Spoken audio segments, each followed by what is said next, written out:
الحمد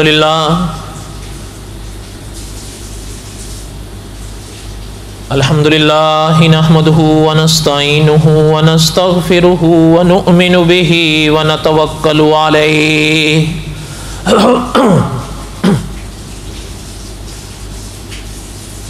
ونعوذ باللہ من شرور انفسنا ومن سیئات اعمالنا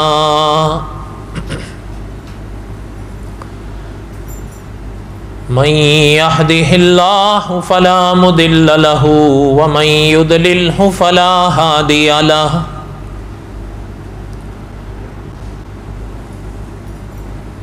ونشهد أن لا إله إلا الله وحده لا شريك له ونشهد أن سيدنا وسندنا ومولانا محمدا عبده ورسوله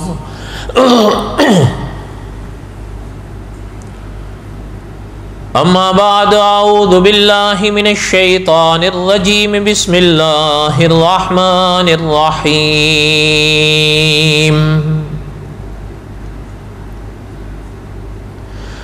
الف لام را تلک آیات الکتاب المبین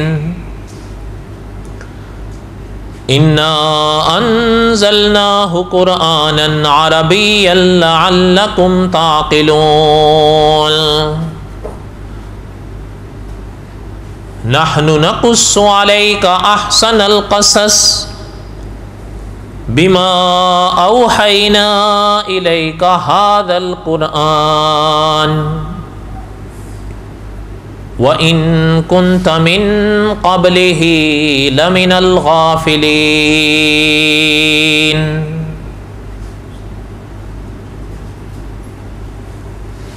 وقال الله تعالى في مقام آخر ان اللہ اصطفى آدم ونوحا وآل ابراہیم وآل عمران علی العالمین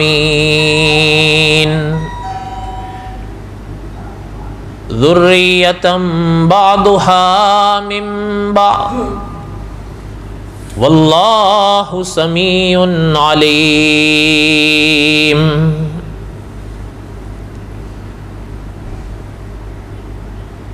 صدق اللہ العظیم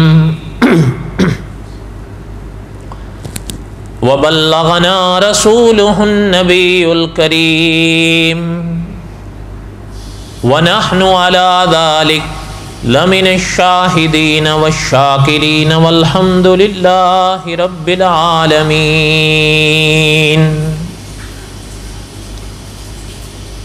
اللہم صل علی محمد وعلی آل محمد کما صلیت علی ابراہیم وعلی آل ابراہیم انک حمید مجید اللہم بارک علی محمد وعلی آل محمد کما بارکت علی ابراہیم وعلی آل ابراہیم انک حمید مجید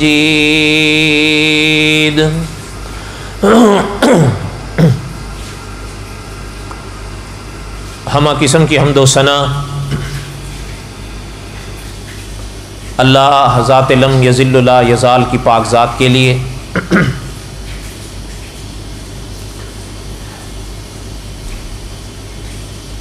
صدق دل سے لا تعداد مرتبہ درود و سلام امام الانبیاء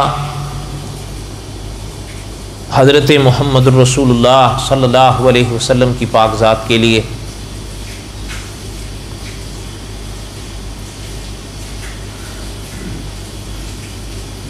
جمعے کے بیانات میں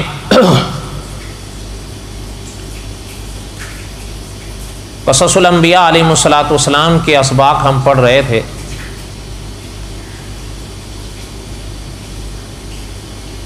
اور حضرت موسیٰ علیہ السلام کے واقعات کو دہرا رہے تھے.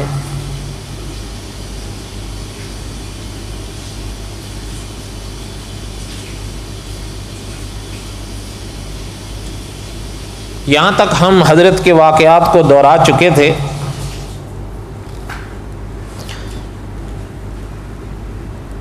کہ حضرت شعیب علیہ الصلاۃ والسلام کے ہاں حضرت تشریف لائے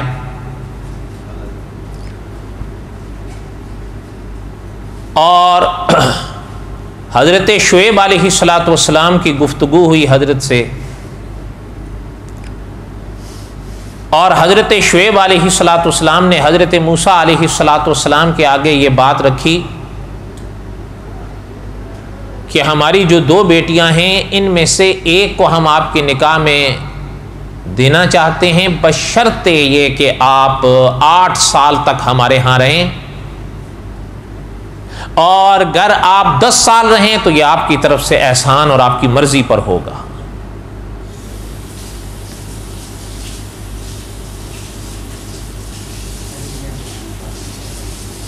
اللہ ذو الجلال والاکرام نے کلام پاک میں ارشاد فرمایا، جب حضرت شعیب علیہ الصلاۃ والسلام نے یہ بات حضرت موسیٰ کے آگے رکھی تو حضرت نے فرمایا کہ قال ذلک بینی و بینک ایما الاجلین قضیت فلا عدوان علی واللہ علی ما نقول وکیل۔ حضرت نے فرمایا یہ جو بات ہے نا، یہ جو معاہدہ ہے یہ آپ کے اور ہمارے درمیان ہوا، اور یہ میری مرضی پر رہے گا کہ میں 8 پورا کروں یا 10 کروں، مجھ پر یہ اصرار نہیں ہوگا کہ مطلب میں نے ضروری جو ہے وہ 8 ہی 10 پورے کرنے ہیں، 8 کروں 10 کروں، مجھ پر چھوڑ دیجیے گا۔ واللہ علی ما نقول وکیل، اور یہ جو آپ کا اور ہمارا معاہدہ ہوا ہے، بات ہوئی ہے، اس پہ اللہ نگہبان ہے۔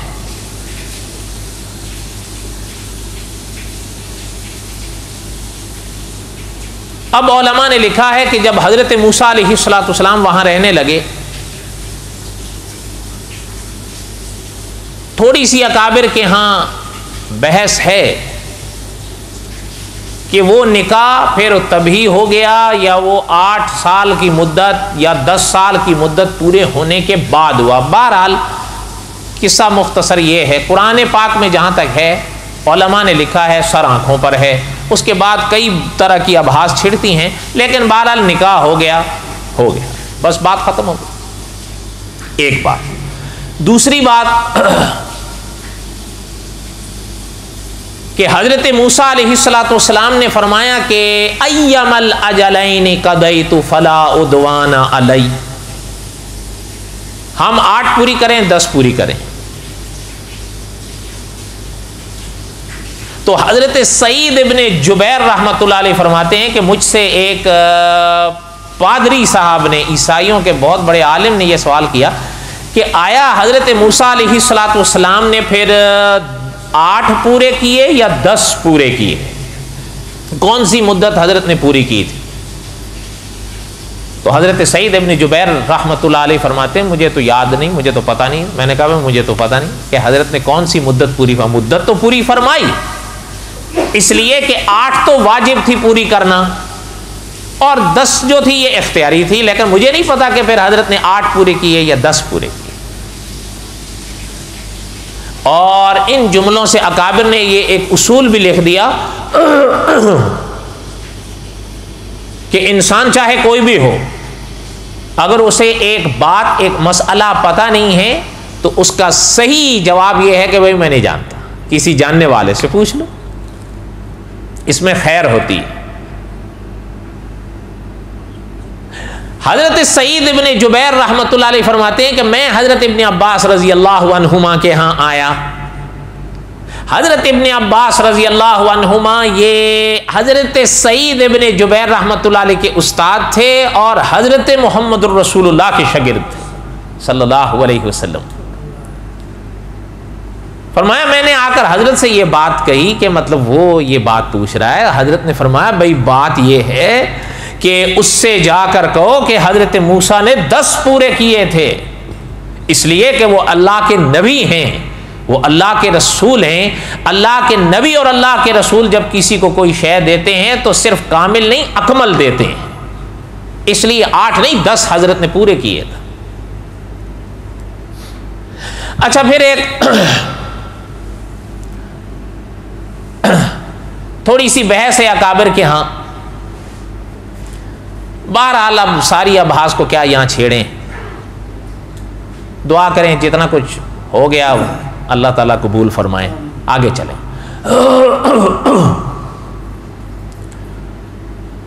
فَلَمَّا قَضَىٰ مُوسَى الْأَجَلَ, اللہ نے فرمایا جب میرے اللہ کے کلیم نے اس میعاد کو پورا کر لیا. اچھا, میعاد کو پورا کر لیا تو ابھی میں نے عرض کیا کہ حضرت ابن عباس رضی اللہ عنہما نے فرمایا کہ حضرت موسیٰ نے 10 سال پورے فرمائے, اور 10 سال کے بعد اللہ تعالیٰ نے ارشاد فرمایا وَسَارَ بِأَهْلِهِ. اب یہاں پر تھوڑی سی بحث ہے اکابر میں کہ آیا یہ حضرت موسیٰ علیہ السلام نے جو ارادہ فرمایا مصر جانے کا, یہ فوراً فرمایا اس میعاد کے پورے ہونے کے, یا کچھ مدت بعد بیان فرمایا؟ مولانا حفظ الرحمان سے ہاروی رحمۃ اللہ علیہ نے لکھا ہے قصص القرآن میں کہ جس بات کو اللہ تعالیٰ نے واضح نہیں فرمایا, مبہم رکھا ہے, بس اس میں مت پڑو. اللہ بہتر جانتے ہیں. البتہ مولانا حفظ الرحمان سے وہ ہاروی رحمۃ اللہ علیہ کا رجحان یہی ہے کہ کچھ مدت بعد گئے ہیں, اور اچھی خاصی مدت کے بعد, اور اس پر انہوں نے دلائل بھی لکھے ہیں. بہرحال واللہ عالم, اللہ تعالیٰ بہتر جانتے ہیں. اور خود جو حضرت نے فیصلہ فرما دیا, اور بھی کئی اکابر نے لکھا ہے جس بات کو اللہ تعالیٰ نے مبہم مجمل چھوڑا ہے بس اس میں پڑھنے کی ضرورت نہیں ہے. ارادہ فرمایا پیغمبر نے مصر جانے کا, بس جب فرمایا میعاد پوری کر لی, جو واجبی بھی تھی اختیاری بھی تھی. علماء نے لکھا ہے کہ جب وہ مدت گزری, ایک وقت آیا کہ حضرت موسیٰ علیہ السلام کو خیال آیا کہ اب مصر واپس جانا چاہیے. اب تو قبطی کا جو قتل ہے وہ بھی بھولا بسرا قصہ ہو گیا ہوگا, مدت گزر گئی ہے. ایک تو یہ 10 سال, پھر دوسرے جو حضرات ہیں جو دلائل کے ساتھ اس بات پر زور دیتے ہیں کہ مزید بھی 10 سال گزارے حضرت موسیٰ نے حضرت شعیب کے ہاں. اگر ان حضرات کے قول کی طرف دیکھا جائے تو کتنے سال ہو گئے؟ 20 سال. تو حضرت نے فرمایا کہ اب وہ قبطی کا قتل بھی بھولا بسرا قصہ ہو گیا ہوگا, والدہ بھی ہیں, بھائی بھی ہیں, اب مجھے اپنے گھر جانا چاہیے. بات سمجھ آئی؟ فَلَمَّا قَضَىٰ مُوسَى الْأَجَلَ وَسَارَ بِأَهْلِهِ آنَسَ مِن جَانِبِ الطُّورِ نَارًا. اچھا, علماء نے لکھا ہے حضرت موسیٰ علیہ السلام نے حضرت شعیب علیہ السلام سے فرمایا کہ حضرت اب میرا دل یہ چاہتا ہے میں اپنے گھر لوٹوں, آپ سے اجازت چاہیے, آپ ہمیں اجازت دے دیں, ہم اپنے گھر چلیں. ہماری والدہ بھی ہیں, بھائی بھی ہیں, مدت ہو گئی وہ دیار چھوڑا ہوا, اب تو وہ قبطی کا قتل کا قصہ بھی بھولا بسرا مسئلہ ہو گیا ہوگا, آپ اجازت دیں تو ہم واپس لوٹیں. علماء نے لکھا ہے حضرت شعیب علیہ السلام نے خوشی خوشی حضرت موسیٰ کو اجازت دی کہ بالکل اجازت ہے, اور اپنی بیٹی بھی سنگ کی, اور بعض اکابر نے فرمایا ایک خادم بھی حضرت موسیٰ علیہ السلام کے سنگ ہوئے, اور حضرت شعیب علیہ السلام نے بکریوں کا ایک ریوڑ بھی دیا کہ اس کو بھی ساتھ لے جائیں, آپ کے کام آئیں. اور احترام کے ساتھ حضرت شعیب علیہ السلام نے حضرت موسیٰ علیہ السلام کو رخصت کیا, اور حضرت موسیٰ علیہ السلام مدین سے مصر کی طرف اب چلے. جیسے پہلے مصر سے مدین کی طرف آئے تھے, اب مدین سے مصر کی طرف نکلے. اچھا, اب یہاں پر یہ دیکھیں فرمایا جب وہ راہ میں دیکھا تو اب وہ گھر والے بھی پریشان. علماء مفسرین نے لکھا ہے ظاہر بات ہے اس زمانے میں یہ دیا سلائی کا رواج تو تھا نہیں, چکماک کا رواج تھا. حضرت کے پاس چکماک تھا, اس کو رگڑا رگڑا رگڑا لیکن آگ نہیں پیدا ہو رہی. وہ چاہیں گے تو پیدا ہوگی نا, اب چکماک رگڑ رہے نہیں پیدا ہو رہی. یہ بات ہے, اب ضرورت بھی ہے, اس لیے کہ آگ ضرورت ہے انسان کی. آنس من جانب الطور نارا, ایک نظر اٹھی تو ایک روشنی نظر آئی. آگ اچھا اس میں اکابر کی بحث ہے بڑی علمی کہ آیا وہ نار تھا یا نور تھا، آیا وہ نار تھی یا آگ تھی یا نور تھا. بہرحال آپ ان بحث میں مت پڑیں، بس خلاصہ سنیں. جن کو ضرورت ہے تو مولانا ادریس کاندلوی رحمۃ اللہ علیہ نے تفسیر معروف القرآن کے اس مرحلے پر، سورہ قصص کے مراحل پر یا سورہ طٰہٰ کے مراحل پر ان کی تفصیلات کا خلاصہ کر دیا ہے مسلم شریف کے حوالے سے، وہ وہاں پڑھ سکتے ہیں. آنس من جانب الطور نارا، آگ دیکھی کہ چمک رہی ہے.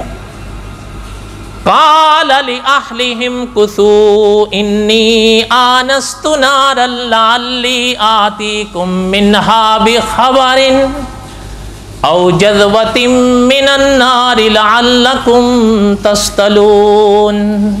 اپنے گھر والوں سے فرمانے لگے میں نے آگ دیکھی ہے، آپ لوگ یہیں رکیں، میں جا کر آگ انگارہ لے آتا ہوں ایک، تاکہ روشنی ہو جائے، یا ہو آپ کو گرمی کی ضرورت پڑے گی، تپش، ایک بات گرمیش جس کو کہتے ہیں، آپ ہم اپنی ضرورت پوری کر لیں گے، اور ہو سکتا ہے کہ وہاں ہمیں کوئی صحیح راہ بتانے والا بھی مل جائے کہ بھئی مصر کی صحیح راہ کون سی ہے. اس لیے کہ اکابر نے لکھا ہے روشنی ہونا تو آبادی کی نشانی ہوتی ہے، تو حضرت کو خیال آیا کہ ممکن ہے وہاں پر، پھر یہ تو عین ممکن ہے جب روشنی ہے تو پھر وہاں کوئی نہ کوئی ہوگا جو ہماری رہنمائی کر دے گا. قال لأهلهم كثوا إني آنست نارا لعلي آتيكم منها بخبر. ہم جائیں، ہو سکتا ہے کوئی خبر مل جائے صحیح راستے کی. او جذوۃ من النار لعلکم تصطلون، یا ہو سکتا ہے میں آگ کا انگارہ لے آؤں جس سے آپ تپش حاصل کر لیں، گرمیش حاصل کر لیں. اپنے گھر والوں سے حضرت موسیٰ فرما رہے ہیں. یہ کہہ کے حضرت چل دیے. بات سمجھ آ رہی ہے؟ اور بولو تو صحیح. اب یہاں سے چلے، اچھا یہاں تک ہم نے سورہ قصص سے ان مراحل کو پڑھا ہے. اب ذرا آئیے سورہ طٰہٰ کی طرف. علماء مفسرین نے لکھا ہے کہ سورہ طٰہٰ میں بھی ملے گا، سورہ شعراء میں بھی ملے گا، اور سورہ قصص میں بھی ملے گا، لیکن مرحلوں کا فرق، تفصیل اجمال کا فرق رہ سکتا ہے. یہاں تک ہم سورہ قصص سے آئے ہیں. اب ذرا سورہ طٰہٰ کی طرف آئیے کہ اللہ ذوالجلال والاکرام نے اس واقعے کو وہاں کیسے بیان فرمایا. اللہ نے ارشاد فرمایا اذ رأى نارا فقال لأهلهم كثوا إني آنست نارا لعلي آتيكم منها بقبس. یہ سورہ طٰہٰ ہے. او اجد على النار هدى.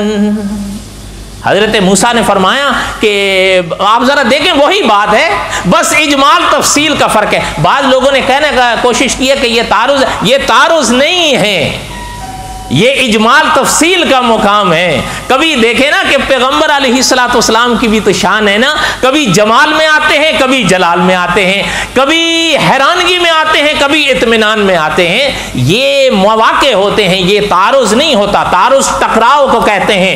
الحمد کی الف سے لے کر والناس کے سین تک قرآن میں کوئی ٹکراؤ نہیں ہے. یہ تفصیل ہے، کہیں اجمال ہوتا ہے، کہیں تفصیل ہوتی ہے. خیر اس کے کچھ نہ کچھ مرحلے ہم آگے بھی پڑھیں گے انشاءاللہ وضاحت کے ساتھ. یہ ابھی فی الحال تو خلاصہ سنیں. فرمایا کہ ہم انگارہ لے آئیں، یا ہمیں وہاں کوئی راہ دکھانے والا، راہ بتانے والا مل جائے کہ مصر کی صحیح راہ کون سی ہے جس کو ہم کھو بیٹھیں.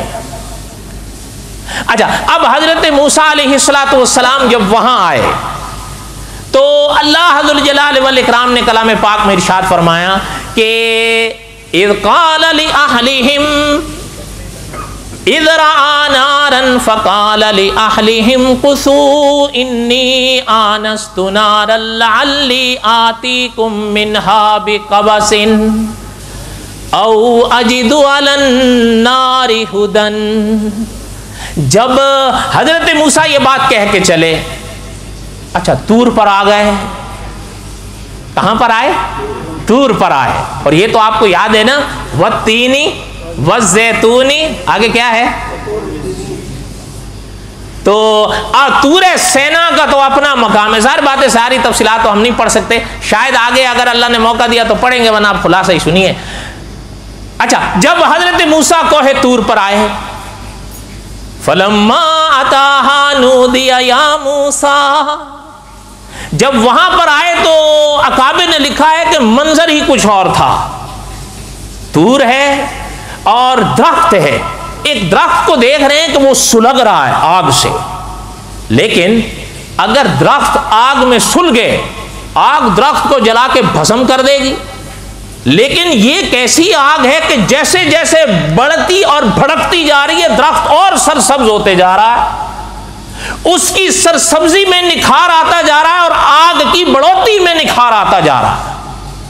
وہ دیکھ کے حیران ہیں کہ یہ کیا ہے. اچھا علماء مفسرین نے لکھا ہے کہ قریب ہوئے، حیران بھی ہوئے کہ یہ کیسی آگ ہے کہ اپنا یہ درخت کو جلا نہیں رہی. حالانکہ یہ تو مانی ہوئی بات ہے نا کہ اگر اللہ نہ کرے، اللہ تعالیٰ حفاظت فرمائے، اگر کسی درخت میں آگ لگ جائے تو وہ تو اس کو جلا کر بھسم کر دے گی، لیکن یہ کیسی آگ ہے. علماء نے لکھا ہے حضرت دیکھ کے حیران ہے کہ وہ جتنی بڑھتی جا رہی ہے درخت کے اندر اتنا نکھار آتا جا رہا ہے. علماء مفسرین نے لکھا ہے کہ حضرت کلیم علیہ الصلوۃ والسلام نے اس درخت کو دیکھا تو حیران ہو رہے ہیں کہ یہ جتنے بڑھ رہی آگ اتنا ہی اس کے سرسبزی میں اضافہ ہوتا جا رہا ہے. اچھا علماء مفسرین نے بڑی عجیب بات لکھی ہے. اب بہرحال اپنی حیرانگی پر حضرت نے قابو پایا اور اپنی ضرورت کی طرف دھیان دیا کہ جس ضرورت کے لیے آئے ہیں وہ حاصل کریں. قال لأهلهم كثوا إني آنست نارا لعلي آتيكم منها بخبر أو جذوة من النار. آگ لینے آئے تھے نا تو یہ حیرانگی کے عالم میں تو آئے، لیکن اس پر قابو پیا جس ضرورت کے لیے آئے وہ حاصل کریں. علماء نے لکھا ہے اب قریب ہوتے ہیں تو پھر بھی تھوڑا، اب دیکھیں یہ کچھ باتیں بتقاضۂ بشریت ہوتی ہیں. گھبرانے لگے، آگ ہے نا، یہ یاد رکھیے گا، کچھ باتیں بتقاضۂ بشریت ہوتی ہیں، یہ نبوت کے خلاف نہیں ہوتی. اس لیے کہ علماء اہل سنت کا عقیدہ ہے کہ انبیاء علیہ السلام ہوتے حضرت آدم ہی کی اولاد میں سے، یاد رکھیں. اس لیے بتقاضۂ بشریت ہے. گھبراہٹ ہونے لگی، لیکن بہرحال اپنی گھبراہٹ پر قابو پایا. اب آگ لینے جا، اب آگ کیسے لیں؟ علماء نے یہاں تک لکھا ہے کہ کچھ ٹہنیاں لی، وہاں کچھ پڑی ہوں گی، یا کوئی تنکے وغیرہ اکٹھے کی، ان کا گٹھا بنایا، اس کو آگ میں لگایا، کوشش کی بھی آگ میں لگ جائے تو آگ اس میں آ جائے گی، میرا مقصد حاصل ہو جائے، وہ لے جاؤں. اچھا جب ہاتھ کو ایسے کیا گٹھے کے ساتھ، علماء نے لکھا وہ آگ پیچھے ہو گئی. اب حضرت تھوڑا اور قدم بڑھا، وہ اور پیچھے ہو گئی، تھوڑا اور قدم آیا، وہ اور آگے پیچھے ہو گئی، پھینک دیا. اب پیچھے ہونے لگے کہ میرے خیال میں یہاں سے چلا جائے. اچھا اب جیسے ہی پلٹنے لگے تو آگ واپس آ گئی. اب گھبرانے لگے کہ یہ عام بات نہیں، یہ کچھ اور بات ہے. لیکن اب اسی میں بہتری سمجھی کہ اب یہاں سے چلا جائے. اچھا جب چلنے کا ارادہ کیا تو علماء نے لکھا فلما اتاہا نودی یا موسیٰ، اب آواز آئی ہے موسیٰ. اب حیران ہو کے جو پلٹ کر دیکھیں، آپ یقین فرمائیں کہ دیکھیں نا، میں بات کر رہا ہوں نا تو یہ تو چلیں اسپیکر ہے ان کو آپ چھوڑیں، میں جو بات کر رہا ہوں میری آواز اس سمت سے آپ کی طرف آ رہی ہے کہ نہیں؟ ان آلوں کو چھوڑیں، وہ تو ان کی یہ تو وہ ظاہری طور پر وہ ہے نا. میری آواز کا اثر یہ ہے، آپ مجھ سے کوئی بات کریں، آپ کی آواز یہاں سے مجھے سنائی دے رہی ہے براہ راست، نہ ادھر سے نہ ادھر سے، یہاں سے آ رہی ہے، ٹھیک ہے. لیکن علماء نے لکھا ہے یہ جو آواز آئی حضرت موسیٰ کو، فلما اتاہا نودی یا موسیٰ، یہ اس ایک جہت سے نہیں، اس لیے کہ اس ذات کی شان یہ ہے کہ وہ ہر لمحے ہر طرف ہے. یہ ایک جہت کیسے طے کی جا سکتی ہے؟ سوال ہی نہیں پیدا ہوتا. اس لیے شیخ الاسلام علامہ شبیر احمد عثمانی رحمۃ اللہ علیہ نے لکھا ہے فلما اتاہا نودی یا موسیٰ، یہ جو آواز آئی ہے صرف اس جہت سے نہیں، ادھر سے ادھر سے ادھر سے ادھر سے، بلکہ حضرت موسیٰ کے ایک ایک بال کی تہ سے آواز آ رہی تھی. اس لیے کہ وہ آواز کن کی تھی؟ ہاں یہ یاد رکھیے گا، اکابر کی اس کے ہاں ضرور بحث ہے کہ آیا وہ فرشتے کی آواز تھی جو اللہ ذوالجلال والاکرام کے پیغام میں بول رہے تھے، یا اللہ کی؟ علماء دیوبند نے لکھا ہے، محققین اہل سنت والجماعت نے لکھا ہے، وہ اللہ ہی کی ندا تھی، اللہ کے کلیم سے، جن کو کلیم اللہ کہتے ہیں، اللہ نے ان سے فرشتے کے ذریعے سے بات نہیں کی، براہ راست بات کی ہے۔ یہ اعزاز تھا حضرت موسیٰ کا، یہ شان تھی حضرت موسیٰ کی۔ کوئی بات سمجھ آئی ہے آپ کو؟ اس لیے اکابر نے لکھا ہے ایک جہت سے کیسے آ سکتی تھی، ہر جہت سے وہ آواز حضرت موسیٰ کو سنائی دے رہی تھی۔ فلما آتاہا، حضرت موسیٰ علیہ السلام کو آواز آئی، یا موسیٰ، اے موسیٰ۔ اچھا اب متوجہ ہوئے، فلما آتاہا نودی یا موسیٰ، آواز آئی اللہ کے کریم کو، اے موسیٰ۔ اب متوجہ ہوئے۔ اچھا ایک چیز صاحب قصص الانبیاء نے بڑی عجیب لکھی ہے، اگر میری طرف توجہ دے سکیں تو، توجہ ہے؟ بولو تو صحیح۔ علماء کا صاحب قصص الانبیاء نے لکھا ہے، یہ ذرا کیفیت کو، ظاہر بات ہے یہ ہو بہو تو سمجھی نہیں جا سکتی، اس لیے کہ یہ اللہ جانتے تھے یا خدا کے کلیم جانتے تھے جن پر گزر رہی تھی۔ صحیح بات ہے یا نہیں؟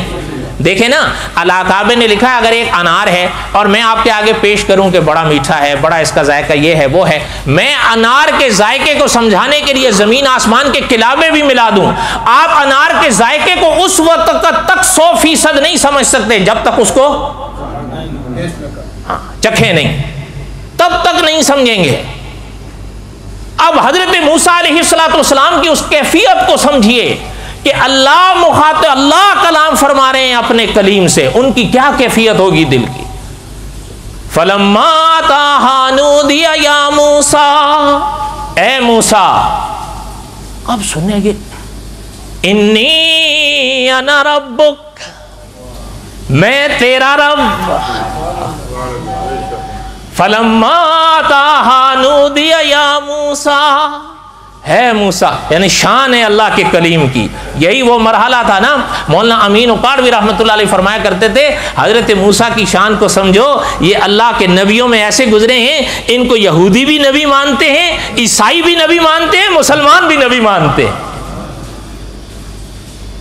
فلما آتاہا نودی یا موسیٰ، اے موسیٰ، انی انا ربک، میں تیرا رب، فخلا، اتار دے، نالیک، اپنے جوتے، انک بالوادی المقدس طوً، میرے کلیم آپ تو اس جگہ پر آ جائے ہو جس پہ میری رحمتیں برستی ہیں۔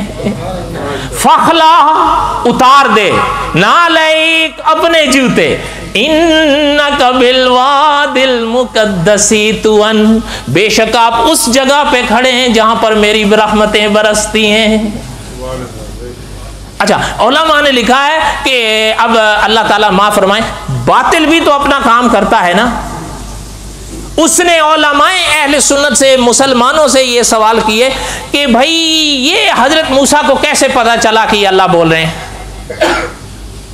اللہ معاف فرمائے، اللہ معاف فرمائے۔ ایک نے تو لکھا ہے کہ ایک مسافر تھا، راہ گم ہو گئی اس سے، اب وہ جو ہے وہ آگ سمجھ کر لینے آئے تو جو آواز آئی ان کو کیسے پتا چلا کہ وہ اللہ بول رہے ہیں؟ انشاءاللہ ان کے جوابات آ جائیں گے اپنے مرحلے پر، بس دعا کیا کریں کہ اللہ تعالی ہمارے عقیدوں کی حفاظت فرمائیں۔ یہ فتنوں کا دور ہے، اس میں کوئی شک نہیں، لیکن یاد رکھیں دین اسلام کی وہ راہ جس پر حضور علیہ السلام اپنی امت کو 14 صدیوں پہلے چلا کر گئے تھے، شہید ختم نبوت مولانا یوسف لدھیانوی رحمۃ اللہ علیہ نے لکھا کہ وہ راہ جیسے کل روشن تھی آج بھی ویسے ہی روشن ہے۔ اعتراضات کرنے والے کرتے رہتے ہیں، اس سے گھبرانے کی ضرورت نہیں ہے۔ ایک کل میرے پاس نوجوان آیا، مجھے کہتا ہے کہ اس کو کسی قادیانی نے کہا کہ مرزا غلام احمد قادیانی نبی ہے۔ اس نے وہ آیت پڑھی، کون سی؟ ما کان محمد ابا احد من رجالکم ولکن رسول اللہ وخاتم۔ اس نے کہا اس کا معنی تمہارے مولوی خواہ مخواہ آخری کرتے ہیں۔ تو وہ بیچارہ پریشان ہو گیا۔ اچھا میں نے اس کو خیر اپنے انداز سے سمجھایا، میں نے اس کو ایک چھوٹا سا سوال دیا. جی ہاں, میں نے اس کو چھوٹا سا سوال دیا. اس کو سوال میں نے یہ دیا, میں نے کہا ایک بات بتاؤ, حضرت رفیق دم ہجرت رضی اللہ تعالیٰ یہ نبی تھے؟ کہتا ہے نہیں. میں نے کہا حضرت رفیق دم ہجرت نبی نہیں تھے, یہ وہ بھی مانتے ہیں اور ہم بھی مانتے ہیں, ٹھیک ہے یا نہیں؟ وہ کہتے ہیں کہ مرزا غلام احمد قادیانی تابعداری کر کر کے اتنی تابعداری اللہ کے نبی نے کی کہ وہ نبی بن گیا. آئیے ان کی کتابوں میں لکھا ہے. لیکن میں نے اس دوست سے کہا, میں نے کہا میں آپ سے پوچھتا ہوں, اس نے جو یہ کہا ہے ذرا آپ اس سے پوچھئے گا کہ وہ کون سی تابعداری تھی جو مرزا غلام احمد قادیانی کو 1300 سال بعد نصیب ہوئی اور وہ حضرت ابو بکر صدیق کو حضور کی صحبت میں بھی نہیں میسر آئی. صحیح بات ہے یا غلط بات ہے؟ میں نے کہا وہ تو نہ بنے, اور 13 صدیوں بعد یہ پیشابی, یہ وہ شوگر کا مارا ہوا یہ بن گیا. میں نے اس کو کہا, میں نے کہا اس کے بیٹے نے لکھا ہے ابو جی تو روزے بھی نہیں رکھ پاتے تھے. اس نے کہا یہ کیا پتا چلا ہے کہ وہ حضرت موسیٰ علیہ السلام کو کہ خدائی بات کر رہے تھے؟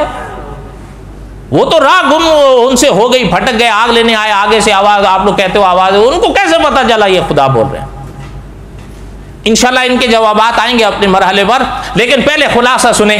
فرمایا کہ انی انا ربک, میں تیرا رب, فخلا اتار دے, نالیک اپنے جوتے, انک بالواد المقدس طوً, بے شک میرے کلیم آپ اس جگہ پر آئے ہو کہ جہاں پر میری رحمتیں برستی ہیں. اس پر اکابر نے ایک بڑی, اب کس کس بات کا رونا روئے آدمی. آج کل آپ نے سنا ہوگا نا, جوتے پہن کے نماز پڑھو, کہتے ہیں مردہ سنت کو زندہ کر رہے ہیں. انا للہ و انا, کس مسئلے کو آدمی روئے. صاحب قصص الانبیاء نے انہی آیات کے مواقع پر لکھا ہے کہ تنہما داغ داغ شد پمبا کجا کجا نے, ہم کس بات کو روئیں. بہرحال اکابر نے ان باتوں کو بھی ان مواقع پر چھیڑا ہے, لیکن ہم نہیں چھیڑتے. اللہ نے موقع دیا تو پھر کبھی آئے گا. لیکن جوتا پہن کر مت پڑا کرو. کہتے ہیں جی حدیث میں آتا ہے, حضور نے بھی پہنا, صحابے نے بھی پہنے. اچھا, صاحب قصص الانبیاء نے ایک سوال کیا ان سے کہ حدیث شریف میں یہ تمہیں نظر آ گیا, یہ حدیث شریف میں کہاں لکھا ہے کہ تمہارا جوتا ربڑ کا ہو, وہ 1 کلو پانی بھی اندر جذب کرتا رہا ہو اور پھر آ کر نماز پڑھ لیا کرو, یہ کہاں لکھا ہوا ہے؟ اچھا, یہ کپڑے میں نماز جائز ہے نا؟ بولو. اگر یہ پلید ہو جائے تو بولو نا, تو پھر وہ جوتا جو ہے وہ کسی حال میں بھی وہ پڑھ لیا کرو. کہتے ہیں جی جائز ہے, ہاں ہم بھی کہتے ہیں جائز ہے, جوتا پاک ہو تو جائز ہے. ایک بات. دوسری بات, او اللہ کے رسول صلی اللہ علیہ وسلم کی شان بھی تو دیکھو. اللہ کے رسول صلی اللہ علیہ وسلم کی جوتی میں نجاست کا ذرا سا حصہ لگا, اکابر نے لکھا ہے ذرا سا, حضرت جبریل آ گئے کہ آقا آپ کی جوتی میں نجاست لگی ہے, اس کو ہٹا دیں. یہ ضمانت آپ کو اور مجھے حاصل ہے؟ بولو نا. تو کیا صرف یہ بخاری شریف کی حدیث سامنے رکھ کے جوتا پہن کے نماز پڑھنے کہ مردہ سنت زندہ کر رہے ہیں؟ جب حدیث کو خود پڑھو گے نا حضرت, تو پھر یہی گول کھلاؤ گے. قرآن و حدیث بغیر استادوں سے سمجھے نہیں آتے. فرمایا انی انا ربک, میں تیرا رب, فخلا اتار دے, نالیک اپنے جوتے, انک بالواد المقدس طوٰ. اچھا, انہوں نے تو یہ سمجھا یہ جو ہمارے مہربان ہیں, اور ایک وہ اور ہیں ہمارے وہ جو ہے نا اپنا اللہ تعالیٰ رحم فرمائے, وہ جو کوئی مرحلہ چھوڑتے نہیں مرحلوں میں سے. انہوں نے یہ بیان کر دیا کہ حضرت موسیٰ تو جب طور پر آئے تو اللہ نے فرمایا فخلا نعلیک, اپنے جوتے اتار دیں. لیکن جب اللہ کے رسول معراج پر گئے تو اللہ نے فرمایا میرے نبی آپ جوتوں کے ساتھ عرش پر آ جائیں. انا للہ و انا. صاحب قصص الانبیاء نے لکھا ہے, کوئی مانے نہ مانے, جس کی تصدیق مفتیان پاکستان نے بھی کی ہے, کہ معراج کی رات میں عرش پر جانا ثابت ہی نہیں ہے. معراج میں یہ کہاں لکھا ہوا ہے کہ حضور کو اللہ نے فرمایا معراج عرش پہ آ جائیں, وہ بھی جوتوں کے ساتھ. انا للہ و انا الیہ راجعون. بھائی بات یہ ہے حضرت, خود تو مت کوئی چیزیں پڑھاؤ نا. بہرحال چھوڑیں, آپ بھی ناراض ہو جائیں گے. ناراض تو نہیں ہو, بولو تو صحیح. وَأَنَا اخْتَرْتُكَ فَاسْتَمِعْ لِمَا يُوحَىٰ، اللہ نے فرمایا میرے موسیٰ میری بات کو غور سے سن۔ اللہ جی کیا؟ اننی انا اللہ لا الہ الا انا۔ بقایا انشاءاللہ آئندہ وما علینا الا البلاغ المبین۔ سنتیں پڑھ